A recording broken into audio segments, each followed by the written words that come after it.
This is the Illinois Nutrient Loss Reduction Podcast, Episode 14, Pests and Pathogens. Oh my. I'm University of Illinois Extension's Todd Gleason. Nick Sider is an entomologist at the University of Illinois, and he's been thinking a lot about the pests that might thrive in those high-residue, no-till systems. I asked him what the differences might be between wet and dry years and what pests the producers might be facing. One that we've been looking a lot at recently is the deck-teased stem borer in soybean. That's an insect that, while tillage doesn't control it on a field-specific basis, when you have a lot of no-till in an area and a lot of soybean residue in an area, it allows more of them to survive the winters, and so that can favor those populations over a wide area. What are the symptoms and the losses? So this is an insect. It's a longhorn beetle. The adult comes in, lays its eggs on the soybean petiole, and that larva gets out and actually bores its way up and down the soybean stem. It eats the pith on the inside of the stem. If you split that open, it looks terrible. But where the damage actually comes in is at the end of the season, that larva will burrow down to the base of the stem. It'll girdle the stem and allows that plant to lodge over. In these high residue areas, can the insect populations vary from wet to dry years? They can, and there are several that are going to be dropped back, especially when you have saturated soils. If you get saturated soils in an area, that'll actually knock corn rootworm pressure back some. One thing that can be favored by wet years will be slugs, particularly when you have a long, wet, warm spring. So that's something that we'll be looking for if the temperatures start to warm up here a little bit. Are there beneficial insects that come along with no-till systems? Well, we've actually got a project that we're starting up to sample some of these cover crop systems and look at that, see what beneficials are out there, see what pests are out there, and see how we can adapt our pest management recommendations accordingly.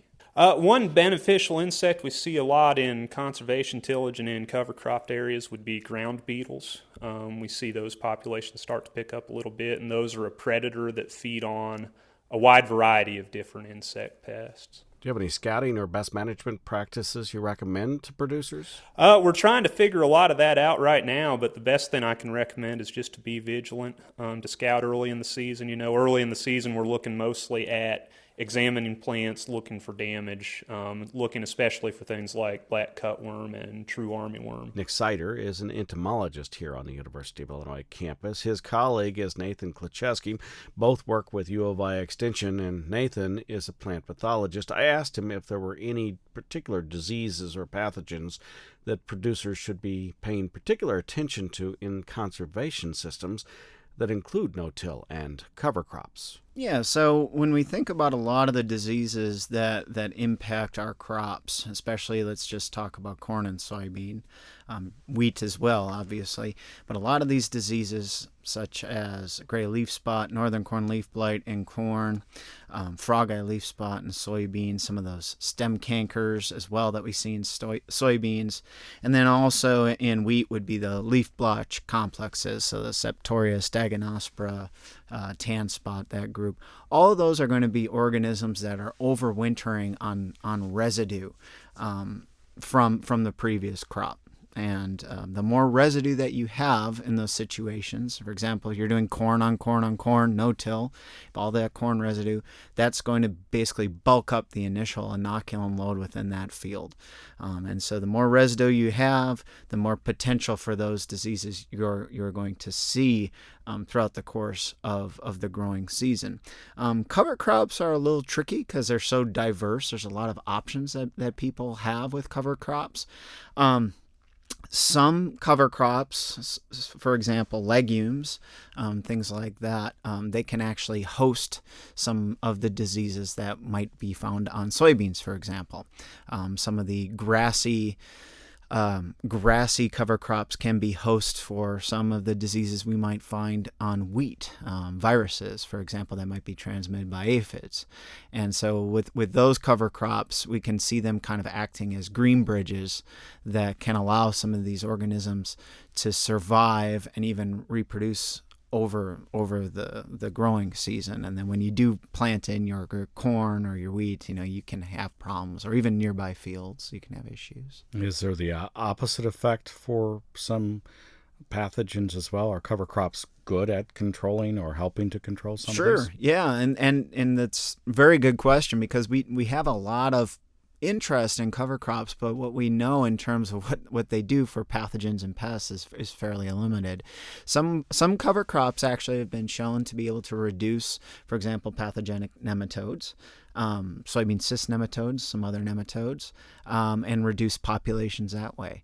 They are also some cover crops, for example, some of the brassicas, where you can actually grow them and then they can be used as a green mulch. And so when those are chopped and incorporated into the soil and a little bit of water thrown on top, they actually will produce chemicals that can fumigate the soil and actually can do a really good job of reducing some of those soil-borne pests and pathogens. Tell me a little bit about your tar spot research.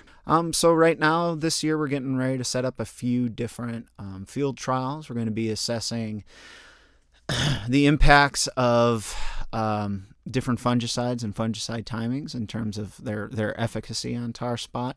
We're going to be screening different germ lines or germplasm of corn, not just in Illinois, but throughout the region, to try to identify regions of resistance and maybe perhaps develop some markers. And that's some work that we're collaborating on with some of our colleagues. Dr. Tiffany Jamin in our department, she's the one that's really our focal person doing that work. And then currently right now we're actually looking at overwintering of the pathogen. So we're trying to collect as many residue samples as we can, assessing spore viability, and also seeing if we can get that pathogen to take from the residue in the greenhouse. And actually, we had some good results yesterday where we were able to actually replicate symptoms and see tar spot in the greenhouse from samples that had overwintered in DeKalb. So we are confirming kind of what we had presumed, and that the pathogen overwinters here, and once it's established, we know it can at least survive 1 year. But Tell me a little bit about wet springs, and whether that be topsoil or subsoil moisture, or the difference between the two, and what pathogens corn and soybeans producers should be watching out for. With soybeans, the ones that I'm particularly concerned about, and again, this kind of goes towards people trying to plant earlier and earlier every year. You realize when you plant earlier, you're increasing the likelihood of encountering these cool, wet soils. And what that is going to do is it's going to favor some of these diseases. And so if you're going into a field where you had issues with Pythium in the past or SDS in the past, and you're planting early, you're really setting yourself up for some potential issues down the road. So with SDS, what we have to keep in mind is that is an organism that really likes it. Sure, it likes it wet, right? But it actually grows better when it's cool, when it's under these kind of cool conditions. That's at that same time point, if you think about it, that soybean plant isn't going to be growing as rapidly. So it's kind of, germinating slowly, not growing as quickly. And that gives that SDS pathogen more opportunities to infect the plant, cause stand loss, infect the roots, and then later on in the season, you can see those foliar symptoms as well. With Pythium, it's kind of a similar story. Wet soils, we know that Pythium have kind of a different species. It's basically a complex of different species, and each species has kind of a different temperature optima. So as long as it's wet, you can always get Pythium. But when it's cool, you're under those conditions again where that seedling isn't growing rapidly, and those Pythium that can be aggressive under those cool conditions are able to really rapidly degrade and decay that root system. That plant can't grow out of it, basically. So that's why I get pretty concerned about those two diseases, especially in soybeans. Corn and wet springs. Corn, yeah, the big issues we're going to have with corn, very similar to soybeans. So you're going to have potentially some Pythium issues in our corn, can cause stand loss, and unlike soybean, corn can't really compensate for those stand losses as well. So you really do have to be looking out for Pythium in that case. And we also do have some other organisms, some Fusarium complexes that can get in there in these wet conditions, and can also cause root rots and some seedling blights, and you do see that from time to time. But in general, it's going to be the Pythiums, it's going to be the saturated areas of the field, and anything you can do in the off season to improve the drainage of any problematic areas is going to be a good investment. If you've got low lying areas with compaction, you've been holding off on putting on tile and you got hammered last year with our rains with some seedling issues or root rots, think about investing in some tile, improving that drainage if you can. Nathan Klicheski is a plant pathologist at the University of Illinois. We've been talking with Nathan and his colleague Nick Sider, an entomologist, about the impact of plant diseases and insect pests, in particular in no-till and cover crop systems. Joe Rothermel is a farmer in Broadlands, Illinois, and has been putting all of this into place. I asked him a bit about his operation. My management system, it changes quite a bit. Currently, we are trying to increase the diversity of the farm a little bit by adding wheat back into the rotation, and also trying to grow some cover crops in the off season. So trying to increase diversity a little bit that way. Currently use reduced tillage, which means no-till beans or strip till or no-till corn. As far as other management areas, most of the nitrogen, actually all the nitrogen for the corn is put on in season.